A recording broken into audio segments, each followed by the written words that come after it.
bahwa Anda jangan coba-coba menghancurkan bangsa saya, mengadu domba bangsa saya, ya kan, membuat keributan, melakukan kudeta atau revolusi yang mengakibatkan jatuhnya korban satu pun saya nggak akan tolerir. Saya mau kasih tahu bahwa saya sudah ambil resiko apapun, termasuk yang terpahit dalam hidup saya. Apapun yang terjadi, saya akan di depan bersama yang lainnya untuk melawan, menghadapi ini semua. Bahkan lebih hebat daripada yang mereka ancam saya sekarang ini. Jadi kenapa saya harus takut, kenapa saya harus mundur gitu loh. Dan Sunarko ini adalah pengurus PKS. Nggak ada mereka mendukung Pak Prabowo. Yang mengaku Panglima Gamkau atau segalanya itu ada hubungan apa dengan Pak Sunarko? Sehingga menantang, saya balik menantang dia. Maksudkan Mas Gibran, kami lawan, kami tidak akan diam Pak. Kami akan lawan, apapun yang terjadi kami sudah siap resiko.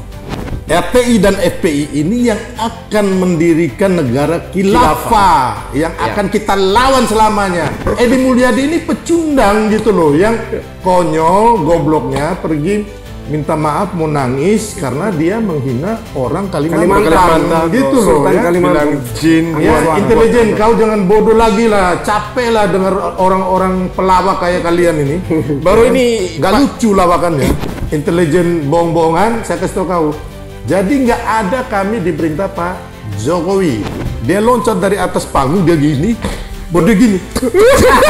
Waduh, saya bilang kau nantang saya. Setan, gue bilang. Kau mau berantem sama saya patahin benar kau. Tahu nggak dia bilang apa? Pemirsa, setelah sebuah video yang viral dari pejuang merah putih, penjaga NKRI, Abang Sylvester Matutina, memberi peringatan kepada mantan Danjen Kopassus, Pak Sunarko, menimbulkan sekian banyak respon, berbagai macam polarisasi dan analisis. Ada yang mengkerdilkan, ada yang mau mengancam. Malam hari ini bersama Mosato hadir dua narasumber wajib, ya, dua narasumber yang saya bisa katakan mereka adalah pejuang NKRI, ya, pejuang merah putih, penjaga NKRI di tengah situasi yang cukup memanas, yang bergolak dengan sekian banyak polemik, ya, yang mau menjatuhkan pemerintahan Prabowo Gibran dan juga menjelek-jelekan Pak Jokowi. Seperti biasa, kita sapa dulu Ketua Solidaritas Merah Putih, Abang Sylvester Matutina. Selamat malam, Abang. Selamat malam, Ade Irjan dan juga Ade Fritz. Suatu kehormatan saya bisa tampil kembali di Mosato. Terima kasih, Abang. Siap. Selamat malam buat Bung Frit, aktivis yang luar biasa di level nasional ini. Terus menyuarakan, ya. Siap. Oke. Kita mulai yang pertama ini, ya, Abang. Ya. Dengan adanya peringatan kemarin ini, sekian banyak polemik, orang memberi analisis yang kiri kanan gitu. Kira-kira apakah ada ancaman dari mantan purnawirawan atau malah sebaliknya mendapat dukungan gitu, Bang? Ya, terima kasih. Hanya tadi dibilang kami ini pejuang merah putih, ya, penjaga NKRI, suatu kehormatan, ya. Tapi saya yakin bahwa seluruh anak bangsa, siapapun di Republik ini tentunya menginginkan agar Indonesia ini aman, nyaman, damai, maju, dan sejahtera, termasuk untuk anak cucu kita. Makanya ketika kemarin ada saudara Sunarko yang bersama teman-temannya para purnawirawan itu ingin memasukkan Mas Gibran, terus melakukan revolusi, ya, dan mendudukin gedung MPR DPR, ya terus terang aja saya tidak bisa gitu mentolerir cara-cara yang dilakukan oleh saudara Sunarko ini. Kenapa? Karena saya tidak mau bangsa saya, masyarakat kita, rakyat kita ini diadu domba, terjadi keributan, hingga akhirnya nanti benar-benar terjadi revolusi, kudeta, yang mengakibatkan kita ini saling baku hantam lah, ya kan, saling ribut, saling bunuh-bunuhan. Saya nggak mau sebagai anak bangsa merah putih yang jadi korbannya adalah ibu-ibu kita, perempuan-perempuan kita, anak-anak kita, ya kan, termasuk bayi-bayi kita. Makanya apapun yang terjadi, saya akan di depan bersama yang lainnya untuk melawan, menghadapi ini semua. Karena percuma kita dilahirkan sebagai pemilik NKRI, ya, kita yang berbeda suku, agama, golongan, kita yang keturunan Tionghoa, keturunan Arab, keturunan Portugis, keturunan Belanda, yang orang Aceh, yang orang dari NTT, ya kan, orang dari Papua, orang dari Jawa, orang dari Sumatera Utara, ya kan, Dayak, orang Batak, orang Dayak, orang Palembang, ya kan, kita ini adalah pemilik NKRI, ya kan. Jadi jangan sampai, ya kan, ada seorang pun di Republik ini, ya kan, siapapun oknum-oknum di Republik ini yang ingin mengadu domba kita, terus menghancurkan bangsa kita, mengintimidasi kita, dan juga membohongi rakyat kita, kita harus lawan, gitu. Karena apa? Jangan sampai kita ingat ya, kemarin zamannya HTI, FPI sebelum dibubarin, bagaimana orang-orang seperti Rizik Sihab ya, memaki-maki yang agamanya Islam, memaki yang orang Kristen, bahkan orang Hindu, ya kan? Bagaimana mereka bawa golok gitu loh, ya kan? Memaki-maki seluruh, memaki-maki Presiden, Pancasila, Bung Karno. Kita diamkan, akhirnya mereka angkat kepala jadi besar. Mereka tambah berani. Berarti ini saatnya sekarang ya, Bang? Iya. Makanya sebelumnya itu kan kita udah lihat Pak Jokowi sebagai seorang presiden, bagaimana dengan gagah beraninya membubarkan HTI sama FPI. Ya kan? Kita ingat, ya kan, Jenderal Dudung, ya kan, beliau sangat gagah perkasa, ya kan, menurunkan baliho-baliho itu semua. Nah, ini orang-orang yang menurut saya angkat topi dengan Jenderal Dudung. Beliau adalah merah putih sejati, patriotisme sejati beliau ini, yang menurut saya ini adalah orang-orang hebat yang harusnya ini bukan saya, tapi orang-orang ini, Pak Jokowi, Jenderal Dudung, Pak Prabowo, ini yang kita kasih medali kehormatan. Medali, bukan lagi medali emas, kalau bisa medali intan berlian lah. Pokoknya karena kehebatan mereka-mereka ini yang mau menjaga NKRI, mau memajukan bangsa kita. Intinya itu. Kita kembali lagi tadi mengenai ancaman itu. Apakah ada ancaman yang begitu datang dari mantan purnawirawan ini ya? Ataupun malah sebaliknya didukung banyak oleh para purnawirawan? Kalau dari telepon dan WA mayoritas mendukung ya.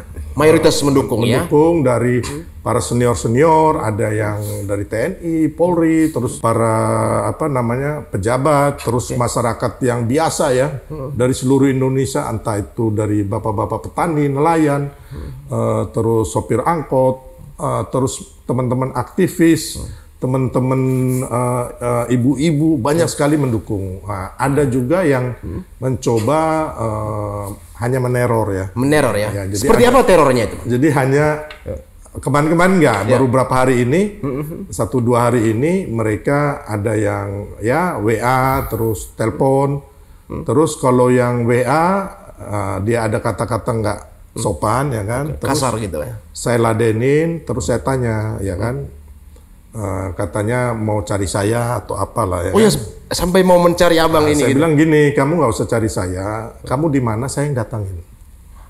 Mereka di mana? Abang yang samperin. Ya, jadi saya datengin, ternyata habis itu nggak dibalas, aku telepon pun nggak diangkat. Itu ada 3 orang. Berarti fix abang ini tidak takut nih, tidak takut untuk menghadapi ini. Untuk NKRI, untuk Merah Putih, saya wakafkan nyawa saya. Ya, jadi nggak ada sedikit pun kata mundur ya. Kecuali saya melakukan kesalahan, saya memfitnah orang, ya kan? Saya melakukan pidana, barulah saya salah, saya akan minta maaf. Kemarin mereka bilang nih abang, bahwa bilang, oh ini menghina fisik, ini secara hukum sedikit menyentuh, bilang cukur kumis, itu gimana ini? Oh nggak ada itu, ya kan, kalau saya juga orang hukum, saya praktisi hukum, cari aja dari siapapun itu mengatakan bahwa tidak ada unsur itu, tidak ada unsur penghinaan, itu adalah peringatan dari saya sebagai anak Merah Putih. Bahwa Anda jangan coba-coba menghancurkan bangsa saya, mengadu domba bangsa saya, ya kan, membikin keributan, melakukan kudeta atau revolusi yang mengakibatkan jatuhnya korban satu pun saya nggak akan tolerir. Ya kan, bayi-bayi kita, perempuan-perempuan kita ini yang saya jaga benar, ya kan. Nah, dan dari 5 yang telepon, yang 3 tadi akhirnya saya telepon balik, nggak diangkat lagi, nggak dibalas, ya kan. Yang 2 bicara sama saya, ya kan, ada 2 orang, ya kan. Nah, jadi telepon ternyata setelah ngobrol sama saya, ya kan. Saya juga tanggapin dengan baik, ya kan. Akhirnya mereka cerita, ya saya bilang, ya saya lakukan ini buat bangsa saya, bukan untuk menjilat Pak Jokowi, Mas Gibran, atau Pak Prabowo. Kenapa? Selama 10 tahun Pak Jokowi memerintah, saya tidak pernah ambil proyek, tidak pernah minta jabatan, dikasih jabatan pun terakhir sebagai komisaris utama Pertamina, saya tolak. Ya. Karena apa? Karena saya punya rezeki yang menurut saya cukup.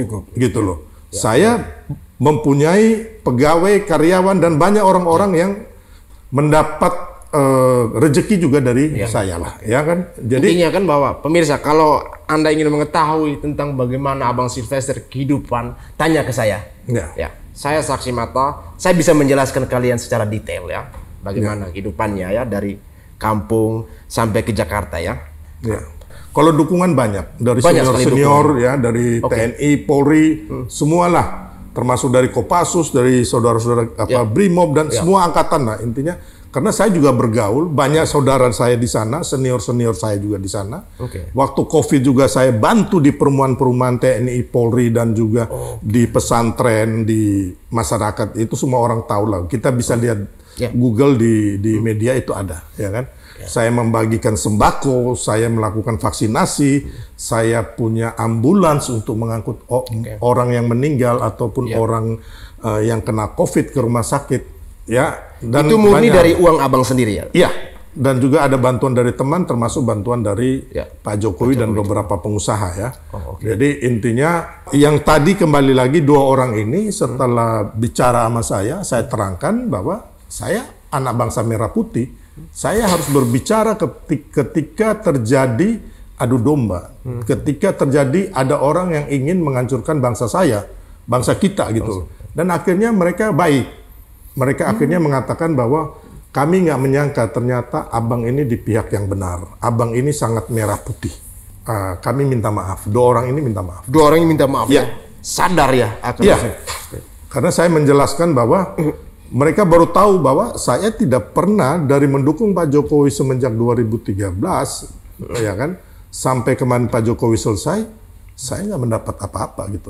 Dan saya hanya mendapatkan kepuasan batin sebagai anak negeri yang bagaimana kita lihat daerah-daerah terpencil di seluruh Indonesia itu, ya mungkin kita sebagai orang dari daerah yang merantau ke Jakarta, kita melihat banyak perubahan yang terjadi. Makanya saya bilang tadi, saya nggak akan mundur karena apa adikku? Saya ini merantau sejak SMP, tamat SMP ya. Saya ke Surabaya, ya kan. Di situ ketika merantau saya naik kapal laut, ada 3 hari. Hanya membawa uang Rp5.000 kalau waktu itu, ya kan. Terus bajunya di tas kresek. Jadi di situ saya mau kasih tahu bahwa saya sudah ambil resiko apapun, termasuk yang terpahit dalam hidup saya. Bayangkan anak tamatan SMP, ya kan, zaman dulu mau merantau, ya kan, tanpa ada saudara, ya kan. Saya waktu itu hanya sama teman saya ada 2 orang kami merantau, ya kan. Di kapal laut kami nggak punya duit, ya kan. Di situ saya udah percaya bahwa bagaimana caranya saya survive, ya kan, di tanah orang lah, kan, bukan tanah asal saya gitu. Terus dalam kehidupan saya, ya kan, sampai sekian ini segala macam percobaan, ancaman lah, kebahagiaan tantangan segala macam sudah saya lewatin. Itu bahkan lebih hebat daripada yang mereka ancam saya sekarang ini. Jadi kenapa saya harus takut? Kenapa saya harus mundur gitu loh? Kecuali saya salah nih, saya memfitnah orang, terus menghancurkan karakter orang, terus merendahkan orang, ya kan? Terus di situ saya maki-maki orang, ada unsur pidananya, ya kan? Ya saya salah. Itu malah sebaliknya yang terjadi. Lah kan yang terjadi kan Pak Sunarko ini kan bagaimana? Dia bilang apa? Dia tidak mau dipimpin oleh anak ingusan monyet, anak monyet, ya kan? Ya kan? Terus dia akan melakukan revolusi. Ini kan sudah pidana semua nih sebenarnya. Kepung istana juga. Kepung istana. Bahkan dia pernah menjadi tersangka kasus makar dan juga kasus penyelundupan senjata. Dan dia juga waktu itu tahun 2019, ya kan? Waktu Pilpres 2019. Bagaimana banyak korban di situ, kita lihat ada mobil yang ambulan yang diisi batu. Kan udah jelas itu, ada korban jiwa di situ. Masa kalian masih tega gitu loh? Kan ini kalian udah tua gitu loh. Harusnya mengisi dengan kebaikan. Ya kan? Bagaimana sekarang ini Pak Prabowo dan Mas Gibran biarkan mereka ini sampai 2029, ya kan? Menunaikan semua janji-janji kampanye, janji-janji kepada masyarakat untuk supaya apa? Supaya Indonesia ini maju. Harusnya Sunarko ini dan teman-temannya ini ya kan pergi bantu. Umpamanya Pak Prabowo menginginkan dan kita semua sesuai visi misi dan astacita itu adalah swasembada pangan, swasembada energi, swasembada air. Bantu ini turun ke sawah, bikin ini saluran air, cari ini pupuk, ya kan, dampingin petani, memberikan edukasi supaya panennya bagus gitu kan. Atau sekarang banyak kasus korupsi, bantu. Atau kasus-kasus ketidakadilan, ya kan, masyarakat yang tersolumi. Masa kami ini yang bantu selama ini gitu loh, kalian diam aja yang begitu-begitu. Ya seperti Pak Maruli ya, turun ke kampung-kampung masuk ke kubangan lumpur bersama masyarakat ya, menanam. Itu satu contoh. Satu contoh Pak Maruli, Pak Kasat ini yang benar-benar yang menurut saya ini yang patut kita contoh. Beliau turun ke sawah, beliau bikin pompa air itu kan, irigasi dan sebagainya gitu loh. Jadi intinya bahwa kembali lagi ini yang menurut saya benar gitu loh, ya kan. Waktu beliau jadi Pangkostrat, saya pernah ke kantornya, ya kan. Di situ beliau menunjukkan pompa-pompa air yang beliau kirim ke seluruh Indonesia. Nah, ini yang saya bilang tadi. Harusnya para purnawirawan ini, Sunarko mereka ini harus memberikan edukasi kepada kita. Tapi susah Bang, karena apa? Mereka adalah kumpulan dari para pecundang, orang-orang yang tim suksesnya Anies, gitu loh. Yang nggak bisa menerima kekalahan, yang belum bisa move on. Ibarat kata ketika mereka katakan bahwa mereka mendukung Pak Prabowo saja, lalu di sisi lain mereka ada timnya Pak Anies, berarti ini omong kosong ya? Bohong, karena apa? Mereka mungkin 2014 atau 2019 iya, tapi 2024 kemarin mereka tim sukses Anies. Ya, dan Sunarko ini adalah pengurus PKS. Nggak ada mereka mendukung Pak Prabowo, gitu loh Bang. Bahkan waktu Pilpres tanggal 14 Februari 2024, Ade Fritz Ade Fritz juga bersama Sunarko dan Soeharto ini pergi ke KPU, mendemo KPU, minta agar Pilpres atau pemilu itu dibatalkan. Kemenangan Prabowo Gibran karena ada kecurangan. Nah, dari sini kita lihat bahwa ini bohong besar. Nggak ada mereka mendukung Pak Prabowo ini, nggak ada gitu loh, ya kan. Yang mendukung Pak Prabowo, ya kan, Jenderal Purnawan Prabowo ini, seorang Kopassus sejati ini, itu adalah saya sebagai Wakil Ketua Umum Prabowo Gibran. Ya kan? Benar. Kita hampir siang malam bekerja untuk memenangkan Pak Prabowo dan Mas Gibran gitu loh. Jadi omong kosong lah kalau mereka bilang mereka mendukung Pak Prabowo, itu nggak ada, ya kan? Sasaran mereka adalah Mas Gibran. Setelah itu ini sasaran besarnya adalah menjatuhkan Pak Prabowo, gitu loh. Dan ingin menaikkan calon baru mereka. Iya, calon-calon mereka lah ya itu ya. Menurut saya sih nggak masuk akal ini. Calon tukang ngibul pun banyak itu. Jadi habis obat sebenarnya orang-orang ini kan halusinasi. Makanya mereka melalui pemaksulan ijazah palsu ini dalam rangka itu, adikku. mau menghentikan Prabowo Gibran di tengah jalan atau nanti 2029 calon mereka yang akan mereka naikkan, karena ini kan udah hancur nih karakternya. Supaya Pak Prabowo berhalangan tetap kan itu. Nah, kita ke Abang Frit ini ya, seorang aktivis yang luar biasa ini. Bang Frit, ini kan konferensi pers terakhir ya. Pak Sunarko mengatakan bahwa dia hanya sebagai penggembira. Nah, gimana ini? Penggembira ini kan sudah keluar dari jalur dia bahwa seorang provokator ini. Gimana? Jadi Pak Sunarko kalau bilang dia penggembira, kenapa dia ikut tanda tangan surat untuk memaksulkan Mas Gibran di DPR? Meminta DPR meminta MPR untuk MPR memaksulkan Mas Gibran. Siapa tanda tangan surat yang dikirim itu? Pak Sunarko. Jadi Pak Sunarko ini mungkin sudah pada ketakutan atau gimana gitu karena banyak serangan dari masyarakat. Saya juga mau bilang begini Abang. Ketika saya posting video Abang dan kita bicara tentang Pak Sunarko, banyak masyarakat yang membela Abang. Bahkan yang kemarin salah satu yang mengaku Panglima apa, tidak tahu.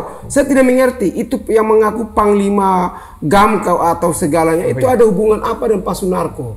Sehingga menantang, saya balik menantang dia. Menantang dia, terus saya minta kamu jago datang di Jakarta berbuat teriak-teriak, jangan di kandang. Ada yang komen, terus masyarakat yang membantah, mending kamu yang share lokasi, kita yang cari. Artinya pendukung Bang Silvester itu sudah terlalu banyak. Masyarakat kecil, masyarakat atas, masyarakat bawah, semua di akun media sosial saya ketika saya membahas Pak Sunarko, semua membela Pak Sil, karena mereka berpikir bahwa kita sementara membela NKRI. Nah, kenapa kita berusaha bilang membela NKRI? Kalau memang Pak Sunarko CS ini betul-betul seorang yang intelek, ini Mas Gibran itu ditetapkan secara konstitusi. Artinya secara hukum sudah final, tidak perlu diganggu-gugat. Nah, kenapa mereka tidak puas? Ternyata kita cari tahu bahwa yang namanya Pak Sunarko CS ini kan relawan Anies, pendukung Anies kemarin. Anda punya pengalaman dengan Pak Sunarko kawan-kawan semuanya. Pak Faktur Resi itu pembina saya di relawan. Pak Sunarko berapa kali kita di hotel, dia juga ikut bersuara untuk ingin menghajar Pak Joko Widodo. Jadi para pendukung Anies, oknum-oknum ini Abang, mereka sangat berharap adili Joko Widodo, adili Pak Joko Widodo, gantungkan Pak Joko Widodo, penjarakan Pak Joko Widodo. Dan mereka memang tidak suka Mas Gibran. Jadi sampai kapanpun Mas Gibran ini adalah musuh terbesarnya mereka. Selain musuh, ketakutan yang takut. Jadi mereka dihantui, dihantui oleh Pak Jokowi dan Mas Gibran, termasuk Pak Prabowo. Jadi alasan mereka mendukung itu bullshit Bang. Nggak ada. Tadi baru ada kawan telepon bahwa meminta saya jangan membahas Pak Sunarko. Saya tanya, kalau begitu Pak Sunarko dan kawan-kawan stop dong. Mereka yang meminta, kita meladeni. Kalau bukan mereka, kita juga tidak mungkin lawan mereka. Bukan hanya meminta. Jadi intinya, mereka yang memulai. Ya, kita harus tahu kepada seluruh masyarakat bahwa kita nggak akan berhenti bersuara. Ya kan? Tapi ketika mereka mau berdamai, intinya jangan minta maaf ke saya atau Ade Frit. Minta maaflah ke Pak Prabowo dan Mas Gibran. Mas Gibran dan Pak Jokowi. Itu aja sih, selesai. Sudah cukup. Ya kan? Jadi mereka minta saya bilang, oke, kami akan berhenti apabila Pak Sunarko CS stop. Kalau tidak stop sampai kapanpun kami akan siap lawan. Demi NKRI. Iya dong. Itu yang saya nantang balik. Jadi memang mereka meminta saya stop, tapi saya tidak mau. Saya bilang Bang Sil sudah pesan. Kita memperjuangkan ini demi kebenaran, demi anak cucu kita ke depan. Kalau bukan kita, siapa lagi? Nah, yang berikut adalah kita ketahui ya, Abang tadi sudah menceritakan rekam jejak. Orang punya rekam jejak yang kurang bagus kok menghajar orang punya rekam jejaknya bagus. Mas Gibran dipilih artinya dipercaya oleh 96 juta orang. Ketika orang dipilih berarti rekam jejak tidak ada yang masalah. Ini Pak Sunarko, kita melihat tadi Bang Sil sudah menyampaikan bahwa kasus penyeludupan tersangka bahkan menjadi tahanan. Nah, orang tahanan kok mau koreksi orang lain, artinya tidak sinkron Abang. Jadi Pak Sunarko, menurut saya, kalau Bapak baper jangan masuk di dunia politik. Kalau Bapak tidak sanggup untuk menerima kritikan balik daripada pendukung Prabowo Gibran dan pendukung Pak Jokowi, stop, mending di rumah saja. Bapak yang memulai, kami melawan. Jadi kalau Bapak tidak siap, mental belum mantap, jangan masuk di dunia politik, jangan maksulkan Mas Gibran. Kami lawan, kami tidak akan diam Pak. Bapak berhenti, kami berhenti. Tapi Bapak Bapak terus melawan Pak Joko Widodo dan melawan Pak Prabowo Gibran, kami akan lawan. Apapun yang terjadi kami sudah siap resiko. Dan saya kenal mereka kok, mereka pendukung Anies. Ya. Semua yang sementara menghajar ijazah Pak Joko Widodo, menghajar Pak Prabowo dan Mas Gibran, ini adalah oknum-oknum yang kemarin mendukung Pak Anies yang kalah, belum bisa move on, belum bisa menerima kekalahan. Dan terafiliasi juga dengan HTI dan HTI dan FPI. Orang HTI dan FPI ini yang akan mendirikan negara khilafah yang akan kita lawan selamanya. Karena kita adalah negara berdasarkan Pancasila. Itu abang tahu yang salah satu Kozinudin, pengacara TPUA itu kan aktivis HTI FPI. Iya.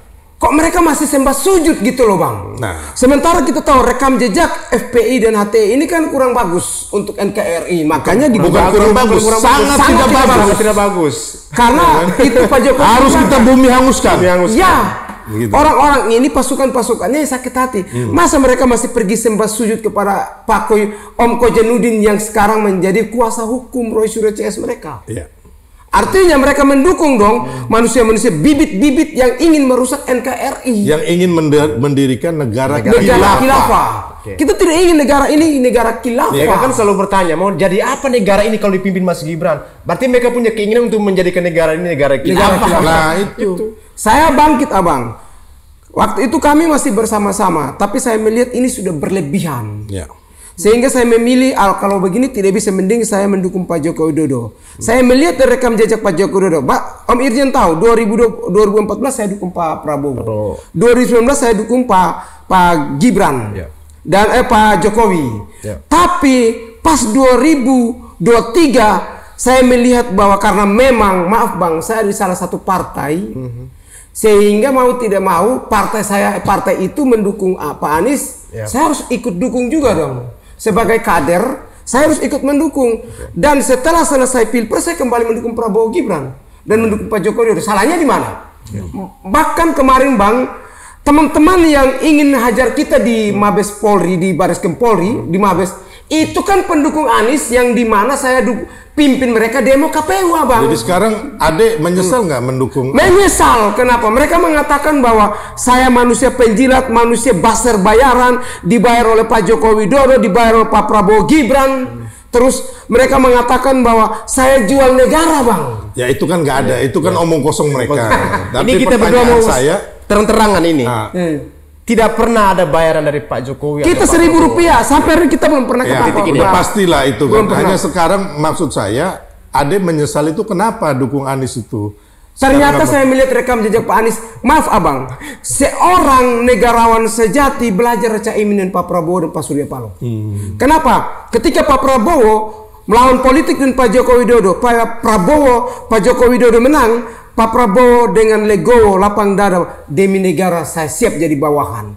Pak Surya Paloh ketika deklarasi dia langsung mendukung Pak Prabowo Gibran. Terus untuk Pak Caimin wakilnya Pak Anies, legowo datang menjadi pembantu Pak Prabowo Gibran untuk jadi menteri. Harusnya Pak Anies Baswedan, Pak Ganjar dan Pak Mahfud MD ini belajar dari situ.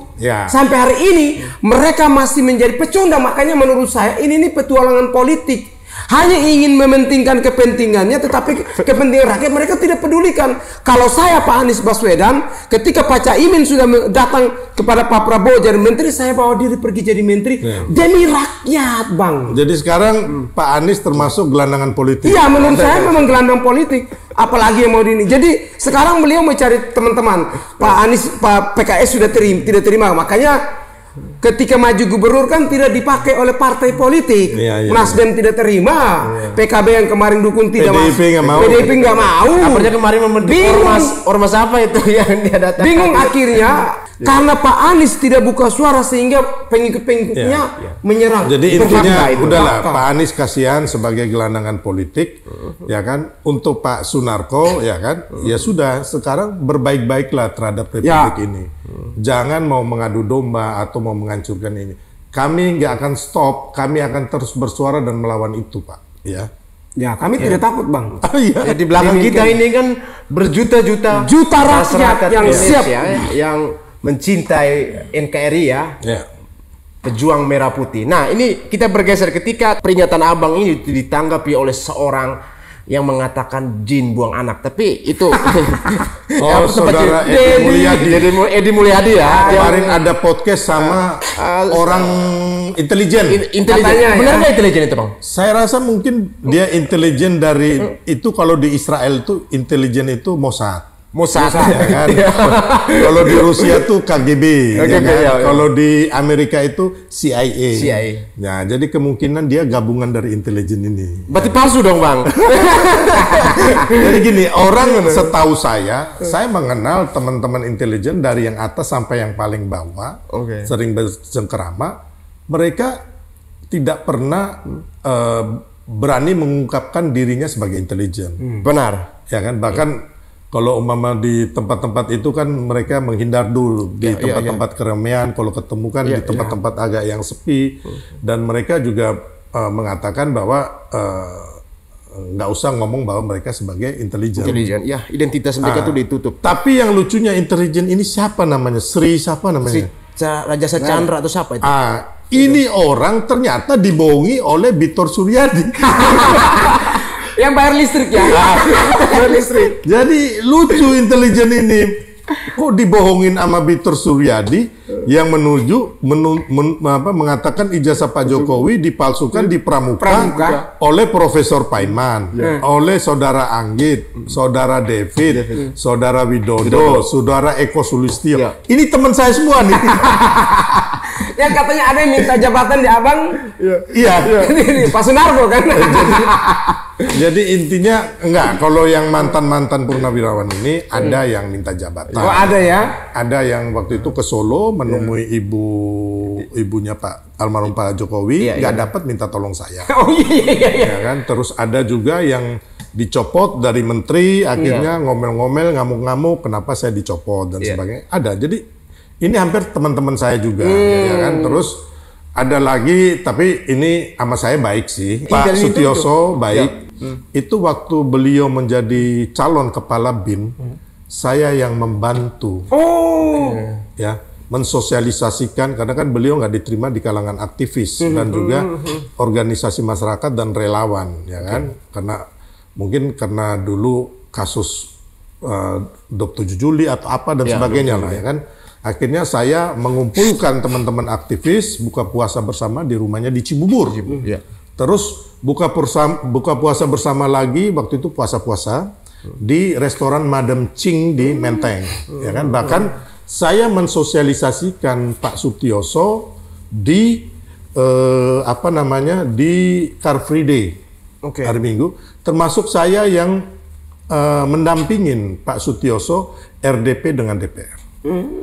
Ya, tapi intinya ya bahwa yang saya lihat kalau Pak Sutioso kemungkinan tidak sampai ingin revolusi lah.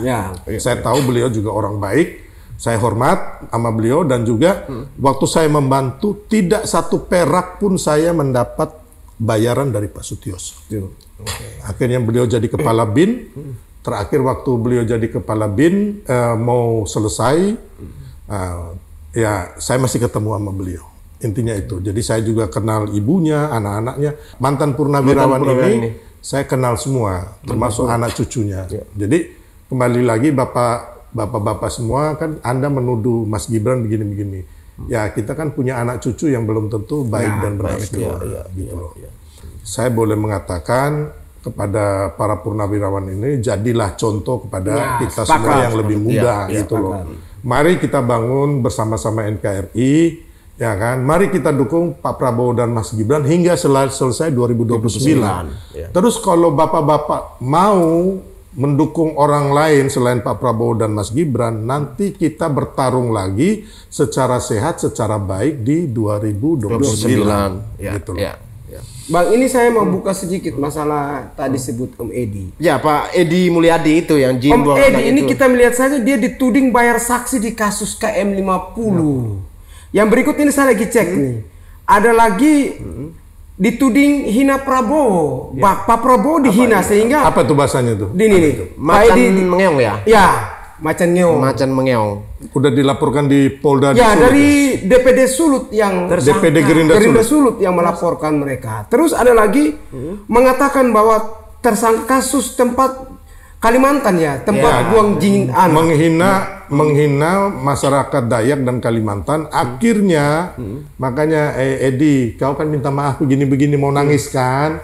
Ya kalau kau konyol, bodoh dan pecundang, beda sama saya ya. Makanya kau akhirnya minta maaf ya karena memang kau salah gitu loh. Terus akhirnya kau dihukum penjara. Jadi jangan goblok dan konyol gitu loh. Ya kan, jangan sekarang kau menyerang saya dengan intelijen bego-bego itu, Intel palsu mungkin ya. Palsu itu. Saya mau kasih tahu Pak intelijen ya. Kalau dulu di Mossad itu, Mossad itu ada namanya intelijen Israel. Intelijen Israel itu dia di Syria kalau nggak salah. Itu namanya Cohen kalau nggak salah. Nah, itu dari dia tamat sekolah intelijen, akhirnya dia pernah menjadi kandidat wakil presiden. Itu hebatnya. Dan tidak ketahuan. Dan orang tidak pernah tahu bahwa dia seorang intel sampai wakil sampai presiden. dia meninggal baru dikeluarin bukunya. Jadi beda sama kau si konyol ini, sama Bitor aja kau dibohongi, ditipu kan sah. Bitor aja. Gitu loh. Ya kan? Sama Edi Mulyadi pun kau dibohongi, ditipu bahwa Edi Mulyadi ini pecundang gitu loh, yang konyol, gobloknya pergi minta maaf, mau nangis karena dia menghina orang Kalimantan gitu loh ya. Bilang jin ya, intelijen, kau jangan bodoh lagi lah, capek lah dengar orang-orang pelawak kayak kalian ini. Baru ini gak lucu lawakannya. Intelijen ini bilang apa? MUI juga turut mendukung pemalsuan Mas Gibran. Padahal setelah konfirmasi nggak ada. Ini tudingan yang berlebihan. berlebihan. Gimana pergerakannya ini? Minta dukungan yang berlebihan. Yang memakzulkan kan kalian, jangan bawa-bawa organisasi yang lagi diam-diam. Dari MUI sudah mengklarifikasi bahwa MUI ini tidak yang itu minta ini kan hanya segelintir orang. Daripada ribuan, puluhan ribu purnawirawan dan veteran. Ingat veteran ini Bang, yang kita lihat ini. Saya sering bikin acara sama mereka tuh. Veteran-veteran itu kalau hari ABRI, ya kan, saya bersama teman-teman ya kan melihat mereka, kami berikanlah penghargaan gitu loh untuk mereka. Ini yang saya bilang tadi, benar-benar mereka berjuang untuk bangsa kita nih. Veteran itu jangan lupa. Mereka yang berperang ya Bang itu veteran ini. Dan mereka bahkan tidak sepakat dia dengan apa yang dilakukan oleh orang. Makanya saya bilang tadi mayoritas purnawirawan ataupun TNI, Polri dan juga masyarakat banyak mendukung gitu loh. Ya kan, kenapa? Mereka tahu bahwa kita ini benar-benar tulus untuk NKRI, untuk Merah Putih. Maksud mendukung tadi mendukung kita Bang, gitu. kalau saya mau jadi orang hanya mementingkan diri saya sendiri, ngapain saya begini-begini? Ya kan? Lebih baik saya cari proyek, memperkaya diri atau mencari jabatan gitu loh Bang. Ya kan? Dengan menjilat Pak Prabowo, Pak Jokowi dan Mas Gibran. Ya kan? Tapi Pak Prabowo dan Pak Jokowi, Mas Gibran tahu saya bagaimana gitu loh. Ya kan? Mereka tahu saya nggak pernah menjilat-jilat. Ya kan? Orang berdua ini, Pak Prabowo dan Pak Jokowi, ya kan? Termasuk Mas Gibran, tahu saya bagaimana gitu loh. Ya kan? Mereka intinya saya pernah dipanggil Pak Prabowo, berkomunikasi langsung, sudah menjadi presiden, Pak Jokowi pun sering. Gitu loh. Berarti kan kalau umpama saya ngawur-ngawur, nggak akan pernah mereka berdua ini memanggil saya. Betul, sepakat.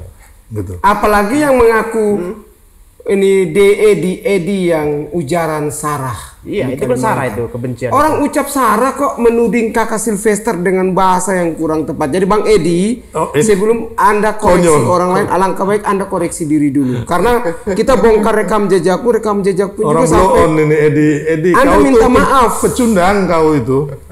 Anda minta maaf kepada Sultan Kalimantan. Untung orang Sultan Kalimantan itu baik hati sehingga masih memaafkan Anda. Asal berbahasa saja, bahkan juga menghina Bang Sylvester juga kan. Menghina, bahkan kami tidak diam. Bilang apa? Bilang bocil tengil ini. Apa dibilang Bang kayak gitu? Aduh. Mereka tidak dipakai oleh saya ini nasionalis sejati ya. Pejuang buat bangsa saya. Kalau kamu itu adalah pecundang. Pecundangnya. Ya kan, mau nangis-nangis minta maaf, habis itu masuk penjara karena bodohnya kamu itu. Ya. Ini kan abang ini kan sering bertemu juga dengan Pak Prabowo dan juga Pak Jokowi ini. Dengan melihat surat usulan pemakzulan mereka ini kan Pak Prabowo nggak peduli. Nggak peduli. Di MPR di sana juga ini kan bahkan peduli. katakan ya di kotak sampah ini gimana ini abang? Itu Bang, saya mau tanya bang. Saya ikuti mereka mulai dari Fufu Fafa datang di pik juga mereka yang protes. Saya tidak tahu apakah ini orang-orang yang ingin memaksulkan Mas Gibran terus menghantam ijazah Pak Joko Widodo, dan juga mereka yang pernah korek-korek pik. Jangan-jangan mereka ini maaf diduga apakah ada bohir di belakang dibayar sehingga mereka mau melakukan ini. Oh pastinya iya. Kalau nggak mungkin nggak ada tujuannya. Ya. Ada tujuan jangka pendek, ada tujuan jangka panjang, adikku. Ya kan. Jadi intinya mereka ini kan sebenarnya hanya para kecoak-kecoak lah. Cari makan juga berarti mereka. Ya kan? Iya. Iya. Cari makan, cari nama, cari jabatan, ya kan? cari masalah ya, ada yang masalah. Sunarko sendiri ngomong apa katanya? Saya kalau dipercaya Presiden Prabowo, saya bisa selesaikan. Anak itu Dia ingin. mau menang, minta jadi pemenang. Ambisi itu apa? Siapa kalian? Kalian nggak dukung Pak Prabowo? Ini wakil ketua tim kampanye nasional Prabowo Gibran nih ya. Bersama yang lain-lainnya kami berjibaku ya kan, hampir siang malam. Secara tidak langsung dia menawarkan diri. Kami aja nggak ada minta jabatan gitu loh. Benar-benar berjuang tulus untuk Pak Prabowo, Mas Gibran, Pak Jokowi. Ini relawan pendukung Anies minta jabatan ke Pak Prabowo. Katanya dengan dia masuk mendapatkan jabatan dia bisa menumpaskan semuanya. Jadi bilang kan jadi kan kembali akhirnya tanpa disadari kan kecoplosan, kebuka semua. Ya. Tuhan itu nggak tidur. Ya. Tuhan itu nggak tidur. Gusti ora sare. Iya, ya kan. Nah, jadi kalau menurut saya kita kembali masalah pemaksulan, ya kan. Ya. Ada 4 hal yang menjadi dasar dari Usulan para mereka. purnawirawan ini. Fafa. Suratnya itu kan kita udah ada semua kan. Sudah ada semua. Yang kemarin kita lihat itu. Yang pertama masalah kepatutan. Kepatutan, ya kan? kepatutan kepantasan. Ya, dan kepantasan. Apa yang kurang nggak ada itu udah dengan sendirinya dicoret. Yang kedua masalah naiknya Mas Gibran secara konstitusi yang dilanggar. Itu pun sudah terbantahkan, ya kan? Pertama sudah keluar putusan MK 90, ya kan? Yang mana itu diajukan 8 bulan oleh 21 anak-anak muda, bukan untuk kepentingan Mas Gibran. Dan Mas Gibran tidak menggugat secara langsung, ya kan? Karena ada hubungan dengan Pak Usman. Ya. Jadi 21 anak-anak muda inilah yang menggugat, termasuk yang akhirnya diloloskan karena mereka menggugat itu yang saya harus kasih tahu nih ke masyarakat, mereka menggugat agar Undang-Undang Pemilu nomor 7 2017 nomor 7 pasal 169 huruf Q yang mengatakan bahwa ini pasal 169 huruf Q mengatakan bahwa yang bisa menjadi calon presiden dan calon wakil presiden adalah orang yang sudah berusia di atas 40 tahun. Nah, ini yang digugat oleh 21 pihak termasuk saudara Almas yang gugatannya itu dikabulkan separuhnya. Ya kan, bahwa tetap usia 40 tahun yang boleh mencapreskan diri atau mencawapreskan diri, kecuali tetap harus kecuali yang sudah pernah menjadi penyelenggara negara, dalam hal ini menjadi bupati, gubernur, wali kota, atau di manapun lah, intinya itu. Makanya akhirnya Mas Gibran bisa lolos karena ada pernah menjadi wali kota di Solo. Ya. Jadi waktu gugatan itu saya pernah berdiskusi dengan Ferry Amsari. Dia bilang, wah gugatan itu bohong-bohong aja karena diajukan hari libur. Kan tutup kantor MK-nya kan. Nah, terus saya tanya, hari libur tanggal berapa, hari apa? Dia nggak bisa jawab. Saya akhirnya bilang, Mas Ferry, itu diajukan gugatan itu bukan hari libur, tapi hari Jumat. 14 Agustus kalau nggak salah, 15 Agustus, sorry. Saya bilang gitu. Jadi kan itu juga gugatan itu bisa by e-courtnya MK, apa namanya? Katalog. Bisa disubmit di websitenya gitu. Masuk oleh katalognya itu. Jadi kembali lagi itu kan gugur apa yang dikatakan Ferry Amsari. Terakhir Saya bilang dari 4 alasan ini, yaitu mengenai konstitusi. Ini kan udah terbantahkan kepatutan. Keluarga Jokowi korupsi. Keluarga Jokowi korupsi. Fufu Fafa. 4 itu. 4 ini kan nggak lemah semua. Ferry Amsari pun sepakat dengan saya. Akhirnya dia mengakui bahwa ini lemah. Cari bukti baru. Nah, yang bilang cari bukti baru itu adalah Bivitri. Ketika diskusi sama saya bilang ini udah nggak ada. Dia bilang iya bang, makanya harus cari bukti baru. Akhirnya yang mereka yang kemarin koar-koar termasuk Bivitri dan Ferry Amsari, ya mereka sendiri yang mengakui bahwa alasan pemaksulan ini tidak kuat sama sekali, nggak bisa. Makanya harusnya para Purnawaran ini cari pengacara-pengacara hebat di Republik ini dan yang bisa detail mengetahui mengenai segala macam fakta-fakta hukum baru bisa diajukan. Kalau percaya diri bang. Ya, jadi kan akhirnya jadi konyol gitu. Mereka sendiri akhirnya pakar-pakar hukum di pihaknya mereka 01 dan 03 sudah membantah, ya kan? Jadi kita sedikit aja mengenai naiknya Mas Gibran karena melanggar konstitusi, ya kan? Putusan MK, ya kan, nomor 90 itu udah keluar hasilnya final dan binding, mengikat dan harus dipatuhi oleh seluruh rakyat Indonesia. Terus memang ada putusan MK, Mahkamah Kehormatan Mahkamah Konstitusi yang mengatakan Pak Usman melanggar hukum. Ternyata setelah itu putusan MK mengenai etika ini ternyata akhirnya dianulir oleh putusan PT UN, ya kan, yang mengatakan bahwa tidak ada dan dikembalikan posisi Pak Anwar Usman sebagai hakim konstitusi, ya kan. Nah, terus yang ketiga lagi ada lagi setelah hasil pemilu itu ada gugatan dari mereka di Mahkamah Konstitusi kan, sengketa Pilpres antara 01 dan 03 dengan 02. Kenapa waktu itu kalian katanya pakai pengacara-pengacara hebat tapi tidak bisa membuktikan kecurangan dari 02? Harusnya di situ. Ya kan, kalau orang waras dan orang mengerti hukum, ini ajang pembuktian gitu loh. Waktu sengketa Pilpres di MK.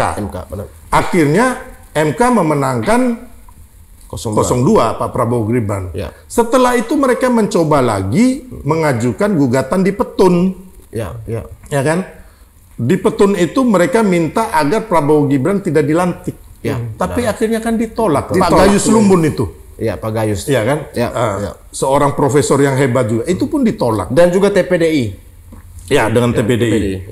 Kan ditolak. Terus mau bagaimana lagi gitu loh. Akhirnya Mas Gibran sudah ditetapkan KPU dan Pak Prabowo sebagai presiden dan wapres terpilih, terus akhirnya ditetapkan oleh MPR. Tapi justru itu setelah itu ada gaung-gaung hak angket. Waktu itu hak angket juga. Saya demo. Jadi kembali lagi, ini kan udah selesai semua. Kenapa sih nggak pinter gitu loh? Kenapa selalu konyol gitu loh, ya kan? Hal-hal yang mengada-ada gini loh, ya kan? Jadi gini, gugatan mengenai perubahan terhadap Undang-Undang Dasar 40, Undang-Undang Pemilu nomor 7 2017 mengenai batas usia. Itu 21 pihak ini ada yang meminta di bawah 40 tahun. Ada yang meminta di bawah 30 tahun. Ada yang meminta di bawah 25 tahun. Ada yang meminta di bawah 20 tahun. Ada yang minta di bawah 18 tahun. Artinya pilihannya begitu banyak. Iya, anak-anak muda ingin ini calon kan kepala daerah. Mereka ingin calon kepala daerah. Mereka juga ingin menjadi pemimpin di Republik ini. Tidak ada bukti bahwa mereka ini dibayar oleh Mas Gibran, Pak Jokowi, Pak Prabowo atau siapapun, nggak ada gitu loh. Jadi artinya Mas Gibran tidak perlu disalahkan karena mendapatkan asas manfaat secara hukumnya. Yang kedua, saya tahu lah kemarin kita yang pergi demo di DPR untuk hak angket, kan semua dibatalkan oleh DPR. Artinya ini berjalan mulus, sudah sesuai dengan koridor hukum. Makanya ketika perkara sengketa di MK 34 tidak salah, 34 atau 35. Dalam artian yang memihak kepada 0102 adalah 0103 adalah cuma 3 MK, 3 hakim. Yang lain gugur, berarti 3 hakim yang lain sudah menang. Artinya dari sisi hukum Mas Gibran sudah terpenuhi. Tidak perlu lagi kita ungkit-ungkit persoalan ini. Kalau kita mau ungkit, kenapa tidak kemarin-kemarin? Kenapa baru muncul sekarang? Dan Mas Gibran ini adalah calon wakil presiden yang diminta oleh Pak Prabowo 5 kali. Pak Prabowo yang meminta, bukan Mas Gibran yang menawarkan. Pak Jokowi atau Mas Gibran yang menawarkan, itu salah. Ya kan? Jadi itu yang benar itu sebenarnya waktu itu Pak Jokowi dan kami semua itu relawan ingin mendukung Pak Prabowo Mas Ganjar atau Mas Ganjar Pak Prabowo. Tapi dalam perjalanan waktu itu tiba-tiba Ibu Megawati tanpa ngomong ke Pak Jokowi menetapkan sendiri petugas partainya Ganjar. Ya kan? Dan juga Pak Mahfud MD. Jadi otomatis di Pak Prabowo ini pecah, nggak ada calon wakil presiden kecuali kan Pak Erlangga, Erick Thohir, Yusril Iza Mahendra, Kofifa Indar Parawansa, dan juga Muhaimin, ya kan? Caimin kan tiba-tiba Caimin lari ke Anies Baswedan, ya kan? Waktu itu Anies Baswedan mendepak si AHY kan, ya kan?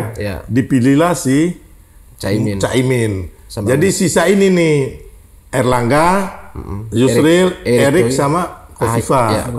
Nah, akhirnya dan terakhir tiba-tiba Mas Gibran setelah lolos itu kan, akhirnya dipilihlah oleh partai koalisi ini Mas Gibran gitu loh. Kan sebenarnya itu. Artinya Pak Prabowo melamar meminang sampai Pak Prabowo kan ke Solo. Tuh, beberapa kali ya kalau nggak salah negosiasi dengan Mas Gibran kalau nggak salah ya. Dan itu kan diakui. Clear semuanya di situ. Bukan karena atas endorsement dari Pak Jokowi, nggak ada sama sekali ya. Nah, kalau kita lihat bagaimana respon dengan Pak Prabowo ketika Pak Prabowo cuek aja ini dengan usulan pemaksul ini. Ya, usulan pemaksulan ini kan pasti kan Pak Prabowo juga sebagai negarawan yang waras ya. Beliau tidak ingin juga wapresnya diutak-atik. Makanya waktu kemarin Pak Prabowo akhirnya kan tidak menemui para purnawirawan tim sukses Anies ini kan. Yang ditemui adalah PP Angkatan Laut, PP AU, Angkatan Udara, PP AD, Angkatan Darat, dan PPABRI. Ya kan, dan PP Polri lah kalau nggak salah itu. Beliau ketemu situ. Ada tokoh-tokoh jenderal nasionalis mereka ya kan, ada Pak Wiranto, Pak Agung Gumelar, ada Pak Luhut, terus ada Pak Hendro Priyono, ya kan, dan Pak banyak jenderal juga ada. Pak Trisutrisno, ya kan, dan juga Pak Prabowo memperlihatkan bagaimana beliau mengajak cawapresnya untuk bertemu Pak Trisutrisno dan Ibu Mega. Sebenarnya ini kan udah kasat mata, clear gitu loh. Dan sekarang ini ketika Pak Prabowo kunjungan ke luar negeri, Mas Gibran menjadi acting presiden. Nah, ini buat mereka panas, Bang. Belum lagi kemarin Mas Gibran dengan Ibu Titi, Ketua Komisi 4, ya kan, keliling di mana-mana kan. Ini buat mereka makin jengkel. Makanya jangan panas, sampai sakit hati. Jantungan, terus obat tuh jangan lupa minum.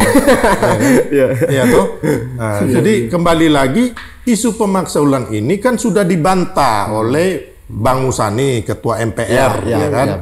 Beliau mengatakan bahwa ini kan Sekjen Gerindra, bahwa Mas Gibran tidak melanggar konstitusi. Terus Golkar juga bicara, ya kan. Termasuk Pak Surya Paloh nih. Bagus juga nih Bapak kita negarawan sejati ini. Pak Surya Paloh mengatakan bahwa jangan sampai isu pemaksulan ini hanya didasarkan ada rasa kebencian dan sakit hati. Ini kan udah jelas orang-orang hebat di Republik ini yang nasionalis mengatakan itu. Kita ini kan mengulang juga dari senior-senior kita yang bicarakan gitu loh. Jadi Pak Surya Paloh sudah dengan tegas mengungkapkan bahwa ini pemaksulan Mas Gibran itu tidak tepat. Yang kedua, ini kan orang-orang sakit hati yang sementara bergerak. Jadi kalau elit-elit partai sudah bersuara, berarti sudah tidak bisa lagi voting kursi di DPR juga. Palingan kalah, Bang. Satu partai saja lawan 7 partai. 8 fraksi di DPR, 1 lawan 7. Ini Ya, mungkin PKS manuver sedikit karena main-main isu juga ya PKS. Oh, saat ini PKS nggak berani lah, karena dia kan ada menteri juga. Menterinya juga. Koalisi Prabowo. Kecuali anak buahnya ya itu main itu siapa namanya? Oh, udah dibuka mulutnya. Dibuka siapa namanya itu? Mardani Alisera Alisera itu. Ini kan juga pecundang juga. ini Dulu kan relawan Anies juga. Mardani dulu itu yang jadi Mardani itu bikin Matahari 2019 ganti presiden. 2019 ganti Dia presiden. nih. Nah, lawannya saya 2019 tetap Jokowi dan kalian kalah loh. Saya kalah. Saya yang mengkoordinir dan menginisiasi 2019 tetap Jokowi. Kita 2019 Jokowi. Nah, ini kita bergeser sedikit ya, Abang, ke ijazah Pak Jokowi ya. Ini seru-seruan nih Roy Suryo, Rismon, Tifa, Pak Egy Sujana nih belakangan ini kelihatan ada yang sudah mulai kabur-kabur ini dan ada yang sudah mulai berani untuk walk out nih dan bahkan terakhir naik ke penyidikan, Abang. Penyidikan. Ya, ketika naik ke penyidikan nih Pak Egy Sujana yang notabene merupakan sebagai seorang elit di TPU ini walk out lebih awal dan memberikan mandat kepada yang lain. Ini sudah ada kelihatan jalan pintas nih, cari-cari jalan tikus ini, Abang. Bagaimana ini pertanggapan Abang nih? Walk out, Bang. Walk out nih. Walk out, Bang. Walk out itu mungkin sama dengan menyelamatkan diri nggak? Ya, cari aman. Ya, kita tahu lah. Saya juga pernah ketemu Egy Sujana, jadi saya tahu karakter Egy Sujana bagaimana. Ya, jadi intinya bahwa kan dari awal ada Irjan, ya kan, ada Fritz. Saya udah cerita bahwa dari awal saya mengatakan bahwa nantinya ada pihak tersangka di pihak sebelah, ya kan. Oke. Terus yang kedua ada terdakwa, Oke. dan akhirnya ada narapidana yang menghuni sel itu bersama tikus. Kan waktu Egy Sujana kan ngomong apa ke Rismon sama Suryo. Pak Rismon malah Takut dua kali satu ruangan ada tikus. Oh, berarti itu bahasa itu dari Pak Egy Sujana ya. Iya. Kita mengulang ya. Memang dari awal saya udah memprediksi. Karena apa? Gini, Iya. Bang. Karena saya melihat bahwa isu ijazah palsu ini, ya kan, kembali lagi kita bukan mengulang ya. Denny Siregar mengatakan, walaupun itu dulu dia ngomong, ya kan, tapi masih berlaku sampai sekarang. Bahwa isu ijazah palsu ini, Dari Bambang Tri. ya kan, dibikin oleh orang-orang bodoh, dimainkan. diviralkan dan dimainkan Orang bodoh oleh orang bodoh, ya, dan dinikmati oleh orang-orang bodoh juga, ya kan. Dan ada yang membodoh-bodohi itu, Ya. menipu lagi. Ya, Peter membodoh-bodohi. Suryadi. Muncul lagi. Jadi dari awal saya udah mengatakan bahwa kalau Dumas dari TPU ini, ya kan, lihat aja akan berakhir dengan SP2 lidik atau surat penghentian penyelidikan. Ya, finish di TV kemarin Ya, mereka. akan ditutup lah, ya kan? Karena apa? Bariskem Mabes Polri Ya. sudah tuntutan mereka kan mengenai Setelah gelar perkara khusus itu. ya ijazah palsu, sangkaan ijazah palsu ke Pak Jokowi kan. Ya. Ternyata sudah diselidiki ijazah asli dari Pak Jokowi, Ya. bahwa identik atau sama asli seperti Ya. ada ijazah 3 orang kawannya, seangkatannya, ya kan. Terus saya melihat bahwa mereka tidak punya bukti yang otentik, adikku, atau secara hukum tadi. Maksudnya mereka ini tidak memegang ijazah yang asli atau ijazah yang palsu. Ya. Pakai fotokopi. Jadi yang mereka selidiki selama ini apa? Data yang diposting oleh Dian. Ya, Dian jadi pertama. yang diselidiki itu adalah ijazah yang ada di sosial Sosial media. Sosial media. Atau ijazah digital. Bukan ijazah yang otentik Atau analog. atau analog, Ya. ya kan? Atau yang original tadi. Ya. Ya. Jadi selama ini Rismon dan Roy, kalian menyelidiki apa? Makanya saya nggak pernah, saya bilang dari awal saya bicara, ya kan, bukti mereka itu kan 0 besar, sampai hari ini pun 0 besar, telur burung unta, gitu, ya kan? Dari awal kan saya berikan, sampai hari ini kejadian gitu. Terus yang kedua, gugatan ijazah palsu yang menggugat di Surakarta dan juga di Sleman.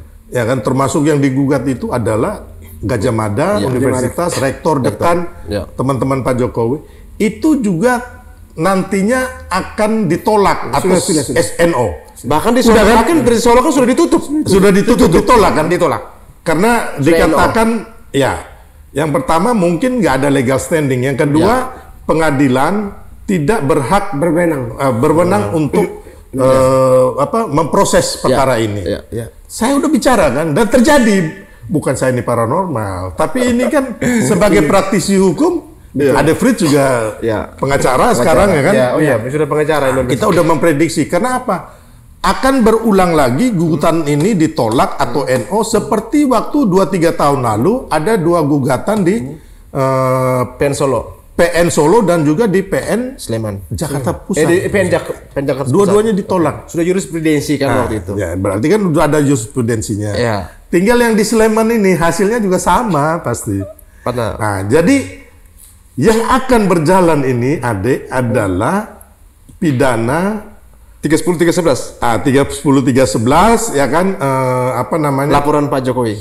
Fitnah, pencemaran, ya kan, laporan Pak Jokowi dan penyaluran undang-undang ITE secara tidak benar 28. Oh iya, 160 KUHP. Dan yang 160 itu adalah daripada para pengacara dan relawan Jokowi. Oke, advokat public defender ya. Jadi intinya bahwa ini yang akan jalan. Berlapis-lapis ini. Tidak suka juga harus ini akan berjalan, makanya saya bilang tadi akan ada tersangka nantinya. Oke. Ya kan? Waktu penyidikan ini nanti ada juga pasal-pasalnya apa nih? Berlapis ini, lapis-lapis pasalnya. Oh, lapis bajak. Ini kalau dari advokat public defender pakai 160 nih. Ini kue lapis bajak. Kue lapis bajak. Ini bisa sampai 9-12 tahun. Nah, dan tersangkanya ini dari yang 5 ini bisa bertambah juga. Kira-kira siapa abang yang kita lihat? Ada banyak. Ada yang ngomong sembarang-sembarang ini. Apakah Petrus Suryadi juga akan masuk? Bisa. Abraham Samad? Bisa juga. Yang penting siapapun yang mengucapkan kata-kata ijazah palsu pasti diproses. Itu ini Jenderal Sunarko ini juga jangan sampai ini dia bisa juga. Bisa ya. Dulu udah dia. Tambah lagi mungkin. Tambah lagi. Jadi intinya bahwa gini adikku.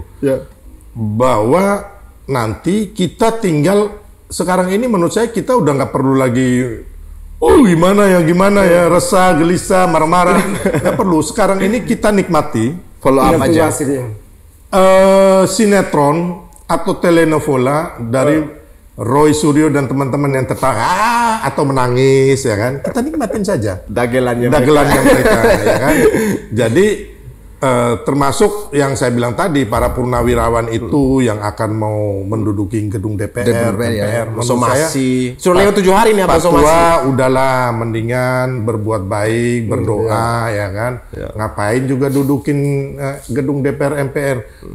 Usia udah tua ya kan, sudah ada penyakit segala macam ya kan. Jangan sampai kami ini yang repot bawa ambulan sama oksigen. Ya kan, kita juga nggak mau seperti Roy Suryo yang pakai kursi roda dan penyangga leher, ya kan, waktu diperiksa kasus Stupa Borobudur itu. Nah, jadi kebetulan ada Irjan waktu itu bersama saya. Ya ini Pak itulah Pak. Ya pokoknya itu, ingat nggak ada mantan petinggi Polri yang mengatakan dia yang menyuruh kan, Roy Suryo. Demi menyelamatkan supaya nggak ditahan dan pergi ikut acara di otomotif di Kemayoran. Pakai penyangga leher dan kursi roda. Nah, itu yang kita jangan sampai bikin repot kami bapak-bapak gitu loh. Ya. Bang, saya mau komen sedikit masalah wall out. Ya, ayo wall out ini. Pak Egy Sujana mengatakan wall out. Menurut saya ini orang tidak gentleman. Kenapa? Dia ikut dari awal sampai akhir. Ya. Nah, kalau orang ikut dari awal sampai akhir, otomatis tidak ada istilah wall out. Ini kan maaf, ini pembohongan publik. Ya, pokoknya Egy Sujana ini memang pencitraan politik. Saya beberapa kali ketemu dia, ya kan, di Citos pernah, sama di kantornya tuh. Jadi saya tahu Egy ini bagaimana. Bagaimana supaya masyarakat percaya dia, membuat narasi baru. Bang Egy udah lebih baik bagus-bagus. Walk out aja, jadi justice kolaborator lah. Justice kolaborator. Tapi satu lagi nih, katanya Pak Gosinuddin katanya sudah mau mundur, nggak mau jadi pengacaranya itu.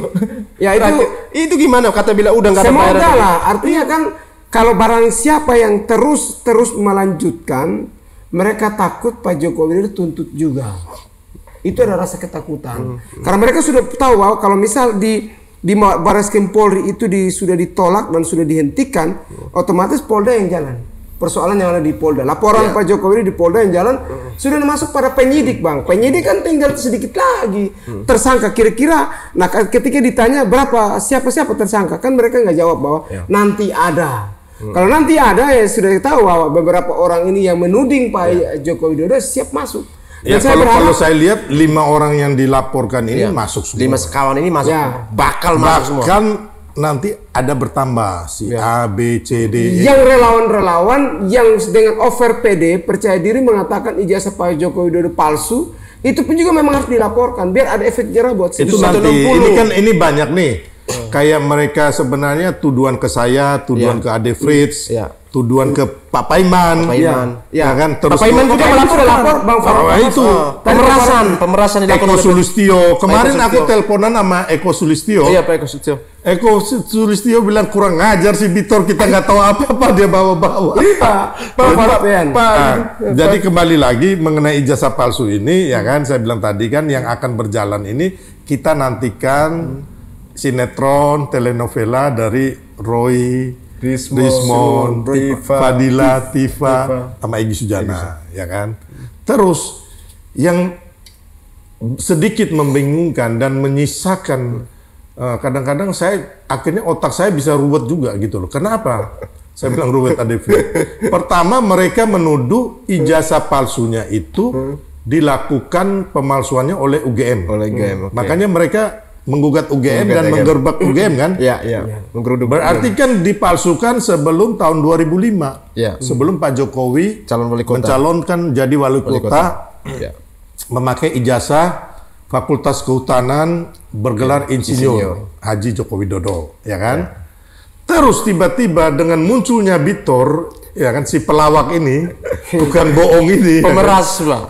Pemerasan juga. Oh, ada meras uang dari ada lagi listrik, jangan lupa bayar listrik. Minta duit listrik di sekian banyak beberapa jurnalis minta duit di Pak Paiman, baru pemerasan bilang kurang lagi. Ya, saya pernah tahun 2015 bantu untuk si Bitor juga uang. Ya, pernah.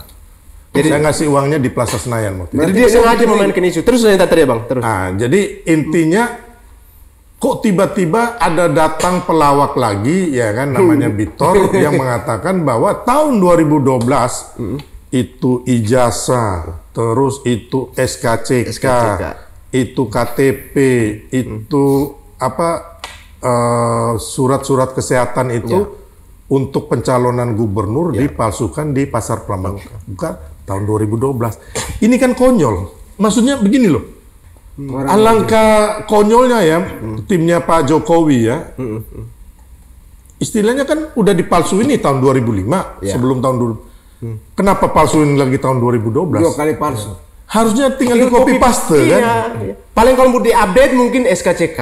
Ya, SKCK ya, baru ya, benar. Iya. Tapi nggak masuk akal, ada 2 ijazahnya. Makanya ini kan orang-orang konyol. Dari awal ini saya udah mengatakan mereka ini semua konyol. Mereka ini pembohong terbesar setelah pembohong terbesar di Indonesia setelah Ratna Sarumpait.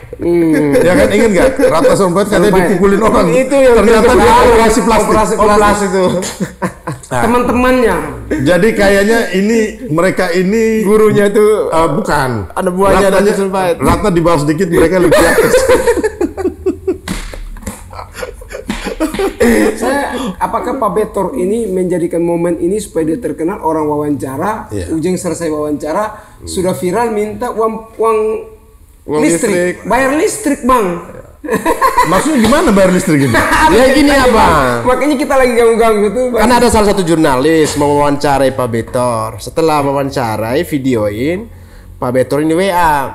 Dek, kalau videonya udah viral nanti kirimin abang ya untuk mau bayar listrik. Kirimin nomor rekeningnya. Semua lengkap. Ya. Nggak hanya itu. Ya itulah Bitor. Makanya kan saya pernah waktu itu diskusi dengan di satu stasiun TV, ada Roy juga. Iya. Dia Bitor menyelamatkan kita gini. Saya bilang, Mas Roy, Bitor itu teman saya bukan teman kamu. Maksudnya saya kenal Bitor. Karena apa? Saya pernah ngasih duit tahun 2015. Cukup lah duit lumayan ya kan.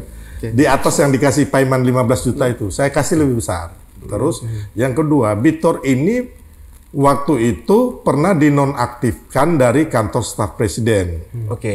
Walaupun dia bukan yang petinggi di KSP. Jadi ada ketua KSP, ada sekretarisnya, ada deputi-deputi, ada terus di bawahnya itu ada apa utama, media apalah, pokoknya Bitor tuh nggak masuk itu.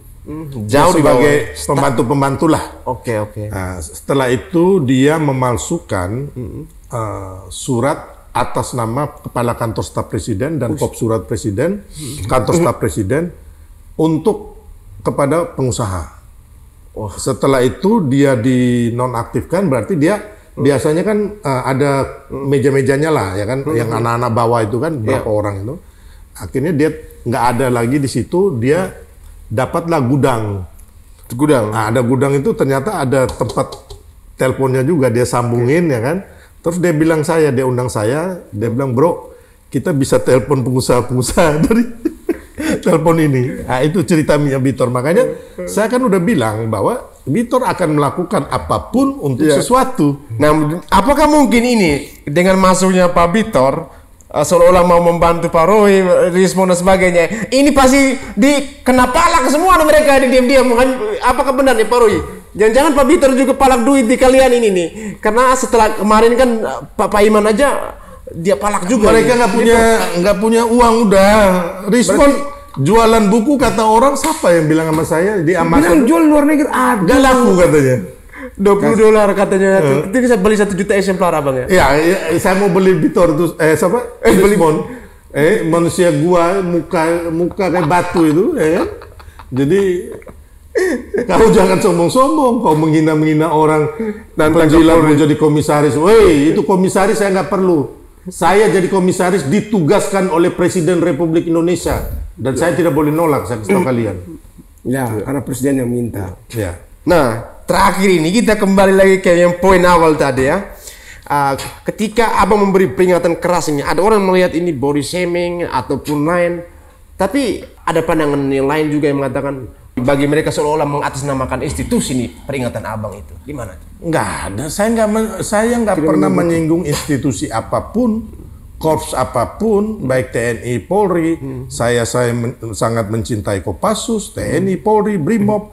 Saya sangat mencintai Pak Prabowo. Saya ikut berjuang memenangkan beliau sebagai presiden yang notabene beliau adalah bintang 4, ya kan?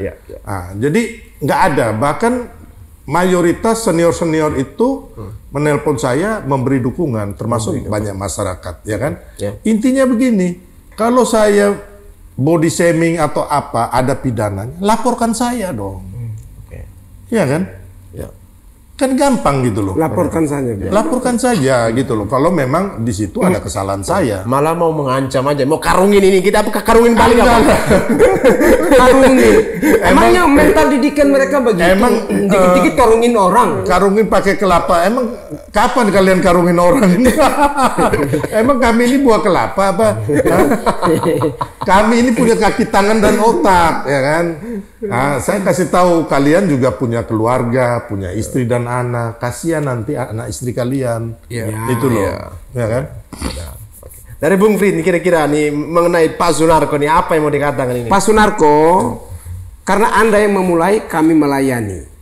Kalau Anda menginginkan agar kami tidak melayani Anda, berilah contoh yang baik. Berilah contoh sebagai seorang purnawirawan yang jabatannya seorang senior, berikanlah bukti bahwa Anda itu tipe pemimpin perangkul daripada barisan sakit hati, barisan yang belum move on, supaya negara ini diatur lebih baik. Saya lebih setuju apabila kita sama-sama berjuang masalah undang-undang perampasan aset, PPRT atau kesejahteraan rakyat, mungkin infrastruktur yang tidak terbangun di seluruh rakyat Indonesia atau pelosok-pelosok desa. Itu yang kita perjuangkan, oke. Tapi kalau Bapak bicara tentang pemakjulan Mas Gibran, sorry Bapak akan bersentuhan dengan kami pendukung Pak Gibran, Pak Joko Widodo, Pak Prabowo 96 juta lebih. Dan hari ini sebagian besar lagi diam. Apakah Bapak mau bangkitkan? Jangan-jangan Bapak pasukan turun demo di DPR, mereka datang kepung ribut di situ. Karena pendukung Pak Gibran lebih banyak ketimbang Bapak punya, yang dimana pendukung segelintir orang, segelintir orang mungkin cuma 100-200 orang. Jadi Pak, Bapak sebagai orang tua, stoplah, marilah berikan narasi yang baik, memberikan argumentatif yang baik, supaya kami sebagai junior ini menjadikan Bapak sebagai sosok yang patut dicontohi. Contoh lihat kayak Pak Luhut, lihat Pak Wiranto, itu kan keren. Pak Hendro Priyono, Pak Agung Gumilar, itu kan bagus-bagus. Coba Bapak ikut jejak mereka lah, jangan ikuti nafsu atau mungkin orang-orang sakit hati yang tidak suka dengan Mas Gibran. Tidak suka tetap Mas Gibran sudah terpilih. Ingat juga lah, dulu kan Pak Luhut juga menyelamatkan beliau. Pak Luhut menjadi jaminan. Kan ini kita lihat ada nih di kita tampilkan ya. Nanti kita tampilkan bahwa Pak Luhut mengatakan Pak Sunarko anak buahnya. Jadi jangan sekarang dibalik lagi. Bahkan mereka mengatakan Pak Luhut penjilat lah, terus Pak Luhut nggak ada itu, ya kan? Jadi kembali, dan Pak Luhut iri hati sama Pak Sunarko. Jauh lah. Pak Luhut ini udah jadi orang hebat, negarawan yang baik menurut kami. Kami nggak ngomong jabatan lah. Jadi kayaknya menurut saya nggak masuk akal ya, gitu loh. Orang-orang yang sesat pikir gitu. Jadi intinya. Tapi kita nggak usah lah ngomong-ngomong seolah-olah ini iri dengan iri, kita ini penjilat. Enggak. Kan kita ini juga mau ngomong, kita juga ada kok berbuat untuk bangsa dan negara ini. Ya kan? Saya sebagai dari dulu mendirikan Solidaritas Merah Putih, ketika ada kebakaran kami turun, ya kan? Ketika ada gunung meletus kami turun, ada banjir, ada bencana, terus mendampingin pedagang kaki lima, mendampingin UMKM, petani, nelayan, mengadvokasi masyarakat yang butuh bantuan hukum, ya kan? Terus memberikan pendidikan bagi orang-orang yang tidak mampu. Jadi bahwa semuanya hanya kan kita nggak perlu ngomong kayak gitu loh. Intinya bahwa mari kita sama-sama mengisi kemerdekaan, mengisi kebaikan lah, hal yang positif lah buat bangsa kita. Ya kan? Jadi nggak ada juga kamu bilang kamu lebih hebat, si ini kurang hebat, nggak ada. Kita sama. Kita punya suara yang sama, kedudukan yang sama di Republik ini, ya kan? Kalaupun sudah purnawirawan pun ya tetap sudah kembali menjadi rakyat biasa.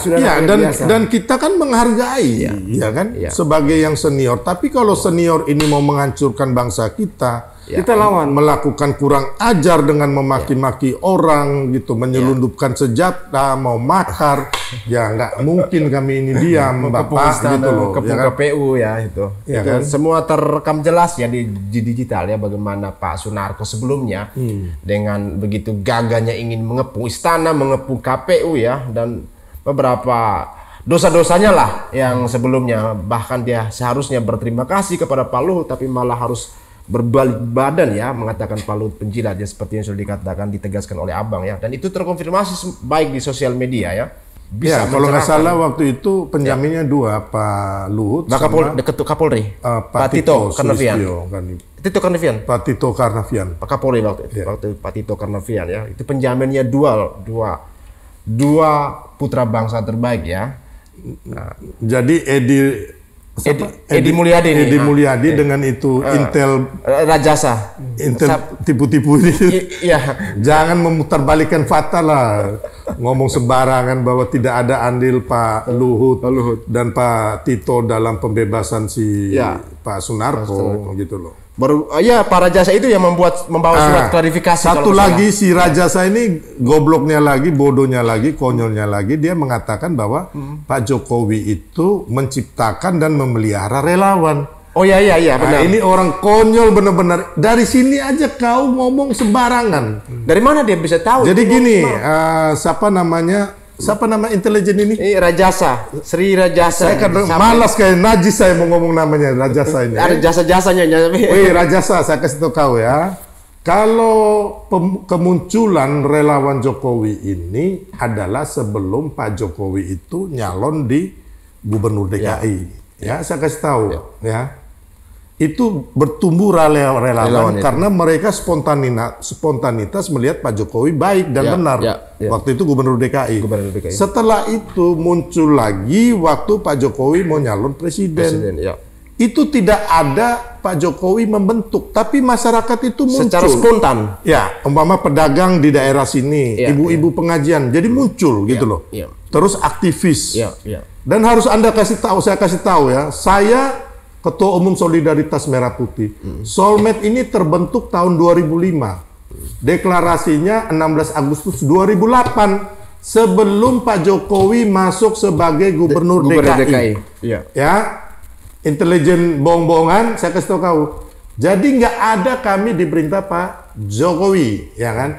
Jadi setelah waktu dulu namanya Barisan Merah Putih, ya Barisan Merah Putih ini, ya kami yang bersuara ketika ada anak bangsa, asisten rumah tangga namanya Siti Hajar, ya kan? Yang disetrika di Malaysia oleh majikannya dan juga si Manohara, ya. Kami itu yang mendemo ke Dubes Malaysia. Terus kami juga ketika ada orang yang hidrosefalus, bayi yang diusir oleh salah satu rumah sakit, kami BMP ini yang melakukan pendampingan dan mengumpulkan dana sebelum Pak Jokowi hadir di DKI Jakarta. Jadi kamu jangan ngomong sembarangan, intelijen bohong-bohongan ini, ya kan? Kamu harus tahu dulu. Kamu harus tahu itu relawan di mana, kalian bercengkrama atau Pak Jokowi. Kamu aja nggak pernah ngobrol berdua dengan Pak Jokowi, tapi so tahu banget, ya kan? Jadi bermunculan itu relawan. Jadi beda dengan zaman Pak SBY waktu membentuk skoci-skoci. Itu dari pusat. Kebetulan saya ada kenal orang Demokrat, ya kan, dari Sulawesi Utara yang bercerita bahwa mereka turun ke daerah-daerah membentuk skoci-skoci. Ini beda, gitu loh. Jadi nggak ada itu Pak Jokowi itu memelihara atau menciptakan relawan. Jadi yang relawan itu saya bilang tadi ibu-ibu pengajian, yang memang mereka sudah ada, sudah yang kosidahan gitu kan. Mereka udah ada lama. Ketika melihat Pak Jokowi, mereka membentuk relawannya. Ataupun para pedagang, ya kan, di pasar mana, itu ceritanya, ya jangan mengarang bebas lah, ya kan, intinya kembali lagi berikanlah fakta, bukti, ya kan, jangan karang mengarang gitu. Anda aja ditipu oleh Bitor aja kena gitu. Saya nggak bisa ditipu Bitor, dibohongin Bitor. Kalau saya kasih uang ya sebagai kawan ya kita bantu gitu loh. Bahkan kemarin kan dia sempat bersaksi di salah satu channel ya, yang ya cukup dekat dengan Pak Rocky Gerung juga, yang sejauh sebelumnya menganalisis foto Pak Jokowi di pantai bahwa itu palsu. Padahal sehari setelah itu kemudian Pak Jokowi mengupload foto video bersama keluarga. Ya bagaimana bisa mau dipercaya kalau orang-orang seperti itu mereka memberikan narasi-narasi yang penuh dengan kebohongan ya. Dan masyarakat, saya pikir masyarakat Indonesia sudah tahu bahwa kami di sini tegak. Jadi memang ini mereka ini kadrun-kadrun sebenarnya ya. Ada neokadrun, ada old kadrun. Neo dan old neokadrun. Ya, jadi intinya mereka ini orang-orang pecundang ya kan. Dan juga termasuk golongan orang-orang HTI EPI ini ya kan, yang di situ kita lihat mereka ini selalu membuat gaduh Republik ini. Ya kan? Contohnya dengan isu-isu yang gak jelas, Pak Jokowi katanya kena penyakit autoimun lah, Pak Jokowi kena penyakit karena disambar geledek lah, atau dikasih apalah. Terus kemarin lagi, tapi ini memang sangat keterlaluan ini. Mereka mengatakan, saya tadi baru diwawancara, karena teman-teman TikToker katanya, Bang, Pak Jokowi meninggal ya? Gila nggak? Tuh. Sakit ini mereka ini. Kok bisa segitu? Orang lagi sehat-sehat walafiat di sana. Baru pulang dari Bali kan? Baru pulang dari Bali kan, gila. Memang sebenarnya makanya masyarakat ini kan kebodohan yang sangat akut. Pembodohan yang sangat akut. Ya. Tapi beruntung, ya kan? Kayak kemarin kita 58% kan menang kan? Nah, sekarang paling enggak sudah ada yang bertobat dan menyesal seperti adik kita Fritz. Ada beberapa kawan-kawan YouTuber. Sudah banyak. Yang dari Ganjar, dari Anies ini akhirnya kita lihat lagi kembali kayak kemarin ada survei yang percaya Pak Jokowi ijazahnya asli itu 66,9%. Tambah 10%. berarti bertambah 10% orang yang waras. Orang yang sudah sembuh dan sudah move on dari kekalahan Pilpres gitu loh. Satu lagi sebelum saya lupa, ini mungkin juga lelucon ini. Kemarin saya mendengar wawancara Rocky Gerung ini bilang, ya mengatakan Pak Beto Suryadi adalah salah satu pimpinan di KSP. Pimpinan? Bukan. Dia mah bulu balang yang bawa. Makanya ini kan kayak Rocky, mereka ini kan orang yang tidak tahu persis.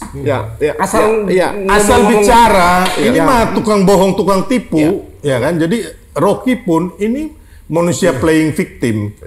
Makanya saya marah sama dia itu karena dia bilang Pak Jokowi itu di ILC karena Ilyas bahwa Pak Jokowi itu akan menguasai IKN bersama Gibran, Mas Gibran dan Jan Etes umur 10 tahun.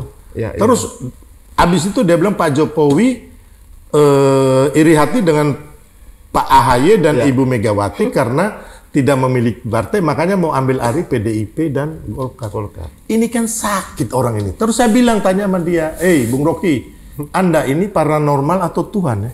Kok Anda bisa tahu hati orang, kejadian akan datang? Dia nggak bisa jawab, bos. Nggak bisa jawab. Dia bilang saya underdeal. Makanya waktu itu di Aiman akhirnya saya tarik, sebenarnya selain saya maki dia, saya tarik kuping dia itu. Terus dia bilang saya pukul dia. Nah, jadi waktu pelemasan otot, jadi gini, pelemasan otot waktu itu. Habis saya marah dia kan, dia mungkin merasa nggak puas kan kena maki kan. Dia maki saya bilang bodoh, penjilat. Ya kan saya maki lagi dia bangsat dan sebagainya kan. Terus ini kan panggung nih. Terus depan mahasiswa gitu kan, penonton kan. Kami duduk di atas panggung itu kan. Dia loncat dari atas panggung, dia gini. Dia gini. Waduh, saya bilang kau nantang saya. Aku datang, saya tarik telinganya. Saya bilang, setan, gue bilang. Jadi saya bilang, kau mau berantem sama saya patahin benar kau. Tahu nggak dia bilang apa? Makanya ini manusia ini playing victim. Dia bilang begini. Enggak bro, gua lagi melemaskan otot. Tuh. Aku bilang, jadi ini para pecundang, tukang bohong semua ini orang-orang ini nih. Jadi dia udah gemetaran sebenarnya tuh sengaja melemasin otot yang kaku ini tuh. Dan ini jadi dewanya para kadrun. Kadrunista dan kadrun. Langsung percaya ngomong. Bersin aja udah percaya itu. Neo kadrun dan all kadrun. Nah, jadi kita harus ngomong, memang ada ini manusia-manusia kadrun. Gitu, yang mempercayai kebohongan. Gitu, yang hidupnya tidak bisa move on, hidupnya menurut saya sih mereka sih tidak bahagia. Kalau saya sih bahagia ya, dengan keluarga, dengan teman-teman, bisa makan, ngumpul kemana-mana gitu loh. Nggak ada saya stres. Saya seperti Pak Prabowo dan Pak Jokowi yang hidupnya bahagia. Gitu. Kita harus bahagia dong ya. Dan mereka ini harus kita ketahui juga, Pak Prabowo, Mas Gibran, Pak Jokowi adalah the winner. Sang pemenang, ya nggak? Orang bilang duit tunggal ya. Iya dong. Orang bilang duit tunggal. Kalau mereka kan loser atau pecundang, the winner. Ya itulah hidupnya mereka.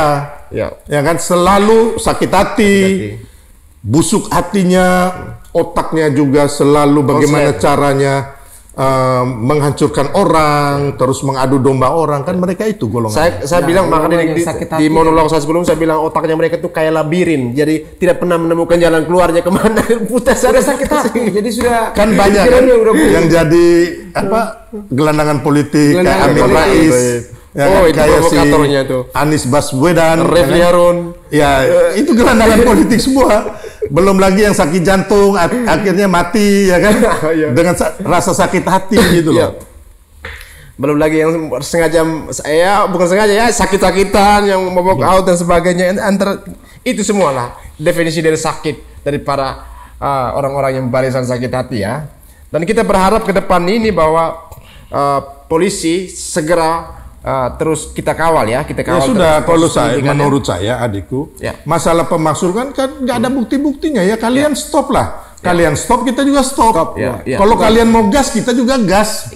Tinggal kita sekarang pembuktian di Polda Metro Jaya, siapa jadi tersangka, siapa nanti di pengadilan jadi terdakwa, siapa yang diputuskan masuk penjara sebagai narapidana, ya kita nikmatin saja. Tapi untuk pemalsuan ini, Abang, mereka tidak hanya sekedar stop, mereka harus minta maaf kepada Pak Presiden Prabowo dan Mas Gibran dan juga minta maaf kepada Pak Jokowi. Harus.